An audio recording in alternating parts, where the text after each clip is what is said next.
Welcome to Mild's Comics Plate. The following contains copyrighted material under fair use. Batman created by Bob Kane and Bill Finger. Hi everybody. I could go on and on about the number of times I've tried to finish this video over the past few days and keep running into challenges. Of course, I say that as a motorcycle drives by the window. Sorry about that. So, here we have Jason Todd, the second Robin. I wanted to jump right into these Robin stories, mostly because right after Crisis on Infinite Earths, they rebooted Batman's story with Year One, and then immediately jumped into the story of Jason Todd. They rebooted the Robin origin story, the Jason Todd origin story, right after Batman Year One. So the last episode I broke down Batman Year One. This is going to be a little more convoluted and complicated because Jason Todd has lived many lives. That is an understatement. And that's kind of one of the things I wanted to touch on in this video. So in, I believe it was 1983, the character of Jason Todd was introduced. And he was, once again, a circus performer, I believe a trapeze artist. And Batman and Robin approached his family to help hunt down Killer Croc. Now, Killer Croc was at the time operating out of the circus, and that's why Batman and Dick Grayson Robin sort of needed some allies to help hunt him down. And fast forward, I believe it was issue 527 or 529. There was an anniversary double-sized issue where they essentially took the whole Rogues Gallery and had them meet in secret. And they were talking about how Killer Croc had these plans to kill Batman, and they wanted to kill him first. Now, among this Rogues Gallery was Talia al Ghul and Catwoman, both who are in love with Bruce and decided to sneak off and leak these plans to Bruce Wayne. So, long story short, Bruce decides he's just going to run off with these two hot chicks and try to foil these plans. Meanwhile, Robin, Dick at the time, and Jason and Alfred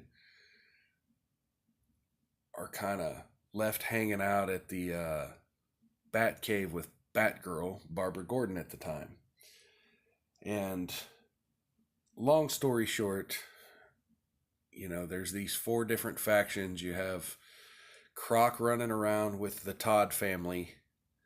You have Dick, Jason, and Batgirl essentially hunting for Batman, trying to go out looking for him.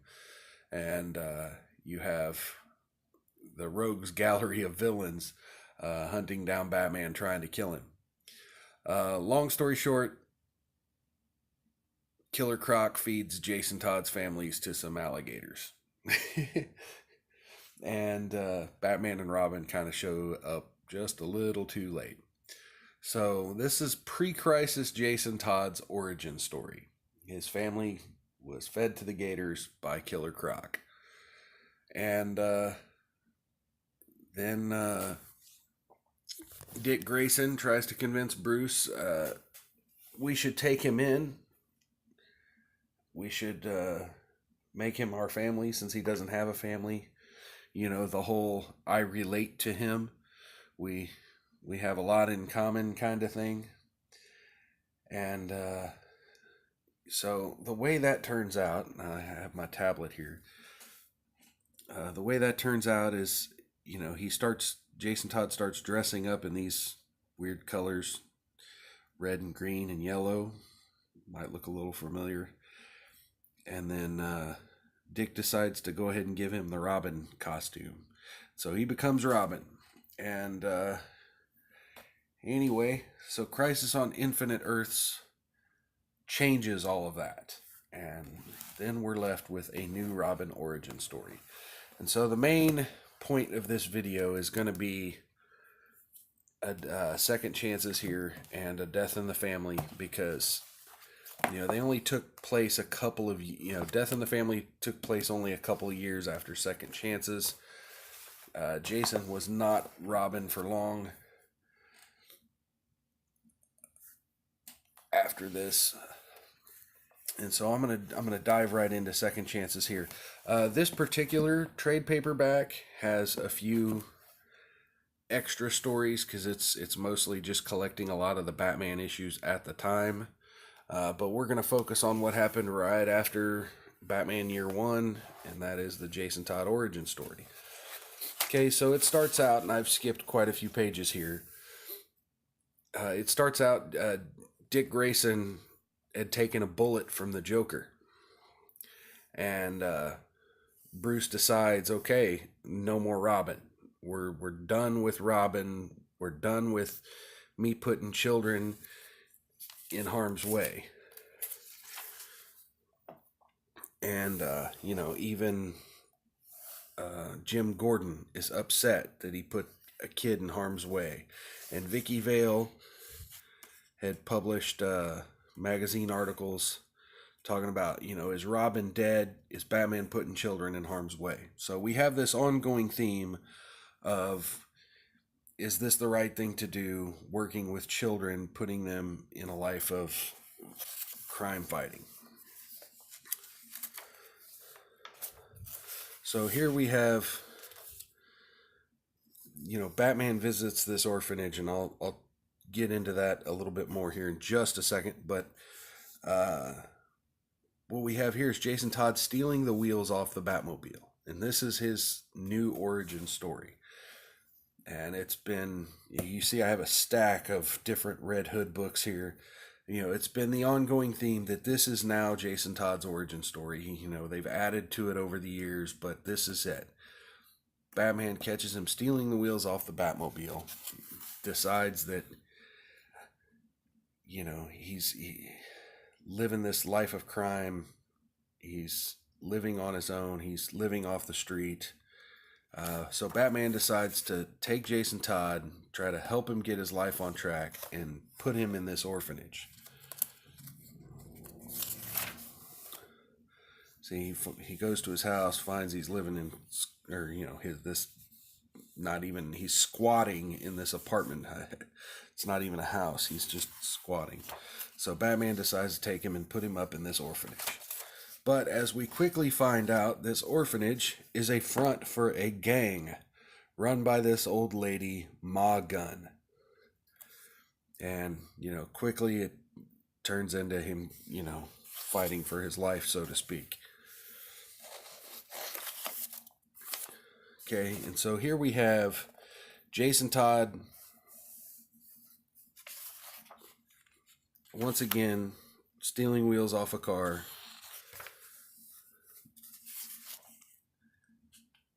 Batman catches him, asks him what the heck's going on. And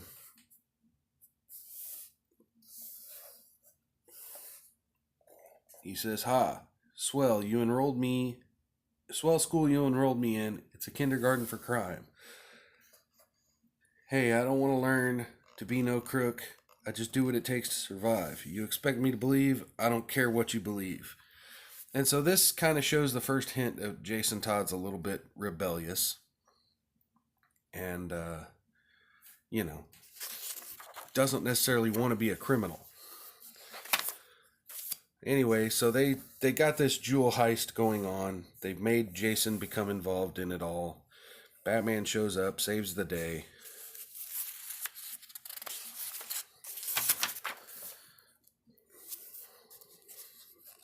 Jason kind of helps clean up at the last few criminals there. And then, so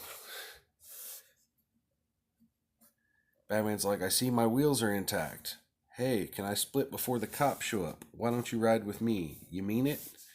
You know, if you turn me over to the social workers, well, the chances of a kid my age finding a decent home are slim. Don't bet on it, Robin. Robin? Robin.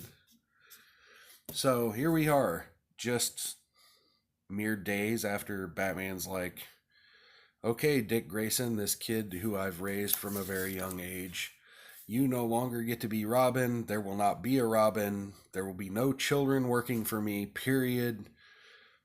Batman's already went back on that and taken in Jason Todd as Robin already. So, and I just wanted to kind of show, he gives him the costume, tells him he's the real Robin. I mean, this is just a slap in the face to Dick Grayson. It's kind of a slap in the face that Dick Grayson just handed over the mantle in the pre-crisis version of events, but this is even worse. But it's still pretty interesting, and even old Commissioner Gordon's like, you swore you'd never pair up with a child again. This child is older than both of us, not to mention tougher. Okay, I don't know what he meant by this child is older than both of us. Maybe his soul, or maybe the child's older than he was when he lost his parents and decided to fight crime. I wanted to skip to the next story, which the next story is a Two-Face story where, Batman and Robin kind of take down Two-Face. I'm going to skip around here and just show you the important parts. The story overall is, your basic Batman beat 'em up.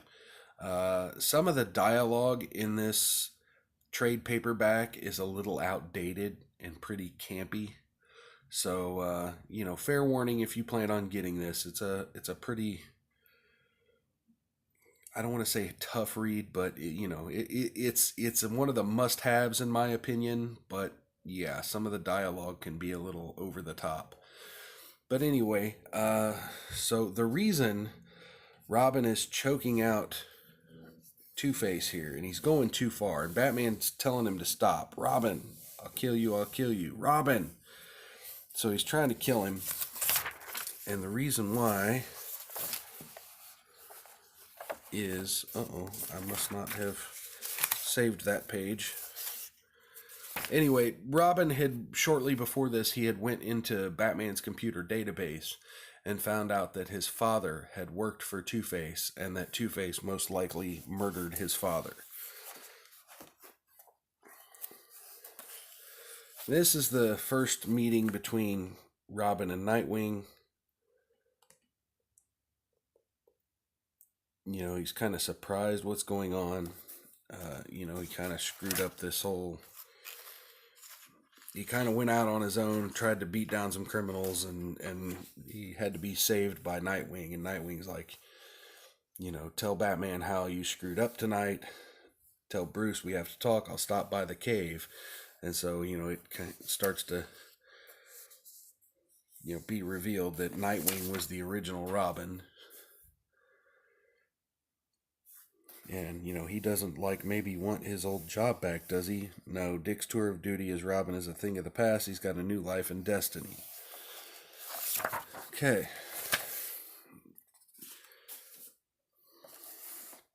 So this is Dick pretty much being upset by the same thing I was upset about a few minutes ago. You figured the best thing to do was drive me out of your life, right? That's exactly what you do to anyone who gets close to you, Bruce. It didn't matter to you that I didn't have any other life other than the one we shared. You're some piece of work, aren't you? And Bruce essentially says, I needed to save his life. Fighting Gotham City is not a one-man job. I couldn't do the job alone. And Dick is like, okay, quit screwing with me. Those things are obvious, but what's your real reasoning behind all this? Okay, I can't find it right now, but eventually what he tells Dick is, I couldn't teach you anything else. You've grown too old. It was time for you to be on your own. So, yeah, pretty cheesy, but it works. And Dick gives him his original Robin costume here. So we have the Dick giving him the original Robin costume in the pre-crisis version of events, and then now you have it in the post-crisis version of events. And that's kind of the beginning of the new Robin, the Jason Todd, and that's going to be your start to the Robin story post-crisis on Infinite Earths. And then Jason Todd isn't Robin for long because he's impulsive, he's angry, and he gets mad at Batman quite a bit, and he takes things too far. And that's the theme element of Jason Todd's life. So here we once again have Batman mad that he doesn't follow directions, mad that he's being rebellious. By the way, this is Death in the Family by Jim Starlin, I believe. Yeah. The previous Second Chances and all the previous origin story, by the way, was Max Collins and Jim Aparo art. And Jim Aparo, by the way, I wanna just take a pause here while we're in between books. I wanna say Jim Aparo is definitely one of my favorite Batman artists. He has drawn a few of the most important panels in comic books, in my opinion, in Batman comics at least. And one of them is going to be in this book. So yeah, he's, you think this is some game. Yeah, all life's a game. So he's being pretty petty. What he decides to do is he takes his father's notebook. He finds his father's notebook and decides he's going to hunt for his mother. And he finds 3 women's names. One of them's an Israeli Secret Service agent. One's Lady Shiva. And then you have this Dr. Sheila Haywood, who's a charity worker in Ethiopia.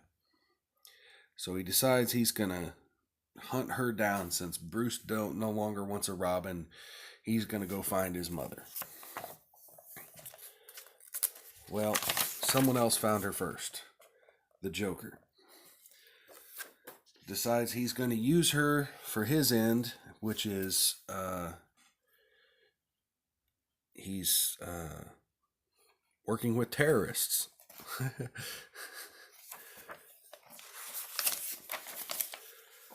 So Batman hooks up with Jason while he's on the hunt for these terrorists, and realized Jason has found this Lady Shiva, which, if you know anything about Batman comics, Lady Shiva is a deadly assassin.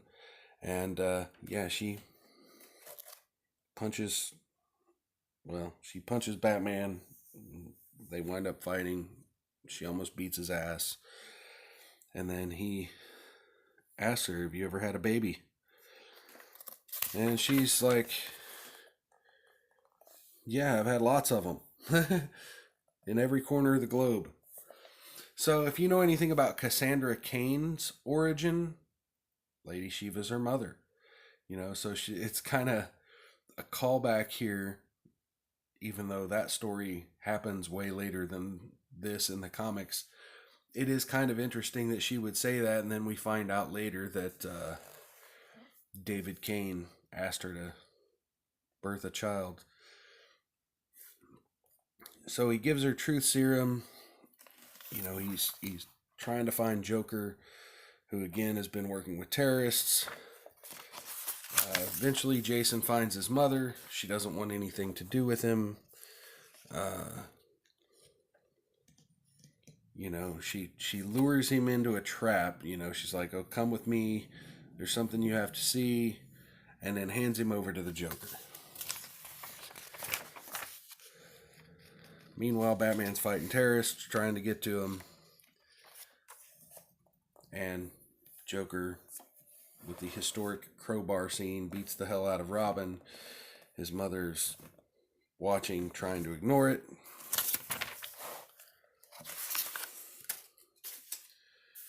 And, they tie her up, leave him for dead, and set a bomb. And then they kind of bond at the last moment. He unties her, tells her to get out. He's too weak to move. And she realizes that they're locked in, and the place blows up. So this is the death of Jason Todd. Batman eventually finds him, finds the pile of rubble. He initially saw the explosion, but I'm going to go ahead and skip all that. But he finds Sheila laying there. Such a good boy, must have loved his mother. Those were her dying words. So she's gone. And he traipses through the rubble, finds his son. And then here's the epic, memorable panel of Batman holding Jason Todd's body. And yeah, I quickly just wanted to show you this panel. This is Jason Todd's gravesite. He buried him next to his mother. And and then that leads us into a lonely place of dying, which that'll be a future video.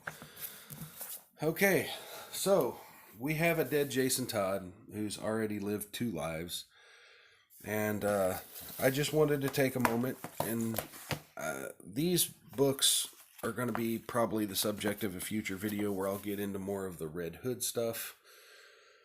But I did want to take a moment and just touch on the idea that there have been all of these origin stories. So first things first, I wanted to talk about the Superboy retcon punch. And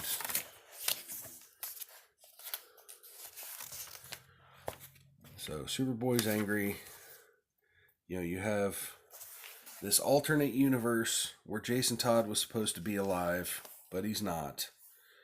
Superboy punches the fabric of reality, and all of a sudden, Jason's headstone disappears, that's just reality waving over it, and his heart starts beating.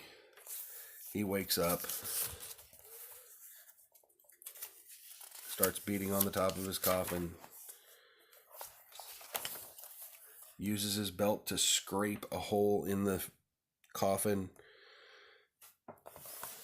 Wow, you can't really see that with the light, huh?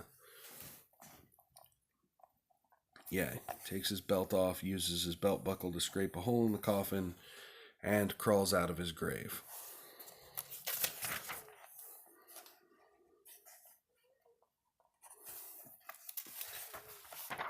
Kind of makes his way through the city, where he's eventually found by Talia al Ghul. And, I did want to touch on this. After he reveals himself to Bruce Wayne, we have this iconic Jason's uniform in the Batcave. Alfred asks if he wants it removed from the cave. Bruce says, no, leave it. This doesn't change anything at all. Now, I wanted to touch on all of this because this is an interesting origin for what would eventually become Jason as the Red Hood. So this is, almost 20 years later in comic books that Jason has been dead. And, they kind of just went back and retconned it all. That's something I didn't show you. Jason wasn't really supposed to die, was supposed to die. I don't know. What wound up happening is they wrote it in because of a fan vote. Now, again, this says, these phone numbers are no longer valid, so don't call these phone numbers. But yeah, they published this page and offered fans the chance to call in and dial a 1-900 number to either kill Robin or let him live. Weird. But fans voted for Robin to die. And, 20 years later, Judd Winnick decided, hey, we're going to kind of rewrite that. They recently had, or around the same time, they had the Infinite Crisis event that allowed for various retcons, and the famous Superboy retcon punch, where Superboy punched a hole through the fabric of time and space, allowed for things to be different throughout history. And we'll get more into that in a future video.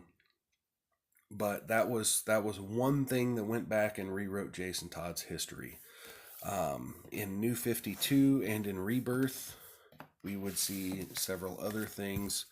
One of the things I want to mention here is I have DC Comics 0 year. I don't have the actual issues of Red Hood and the Outlaws, but this is Red Hood and the Outlaws issue 25 from New 52, and this shows that Talia al Ghul was involved in Jason's life, and he had tried out for the Red Hood gang before Batman came around, and was involved in this whole plot with the Joker. And so there are some other issues where it's heavily implied that the Joker was involved in Jason's earlier life. These are continued ways in which Scott Lobdell, who was writing the New 52, Red Hood and the Outlaws, had implied that Joker was involved in Jason's life all along, and kind of added to that origin story. I think some of that's going to be the topic of a future video. For now, I really, really wanted to focus on the Second Chances book and the Death in the Family book, because that's the era of Batman I'm kind of talking about right now. We're going to pick up in one of the next couple videos with A Lonely Place of Dying and the origin of Tim Drake, who would be the next Robin. So once again, Batman saying, hey, no more Robins. This is too dangerous. We can't have kids involved in this fight. And he's talking out of his ass because it's not even 10 months later, and he decides,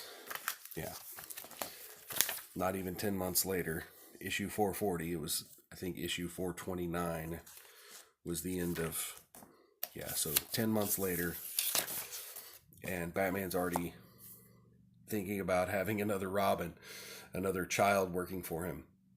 Now, around the same time, we had The Killing Joke come out as a mini-series, which, was it's probably going to be the topic of one of my next videos. It's the story where Batgirl Barbara Gordon was paralyzed by the Joker. And so you have these two huge failures back to back in Batman's life that really took its toll on him emotionally. And we're going to see that through the next couple of eras of Batman comics. And, Death in the Family, Second Chances, great trade paperbacks. Like I said, Second Chances has some extra campy stories in it. The new version of the Death in the Family trade paperback also includes the Tim Drake origin story, which is Lonely Place of Dying. I do recommend that any Batman fan get both of these books. I love them myself. They're definitely great additions to any bookshelf. Anyway, that's my take on the mini lives of Jason Todd. If you like the video, give me a thumbs up, subscribe, double check that you're not unsubscribed. And if you think I need any improvement, throw a comment down in the comment section and hit the bell for notifications, and I'll see you next time. Have a great Bat Day, everybody. Bye.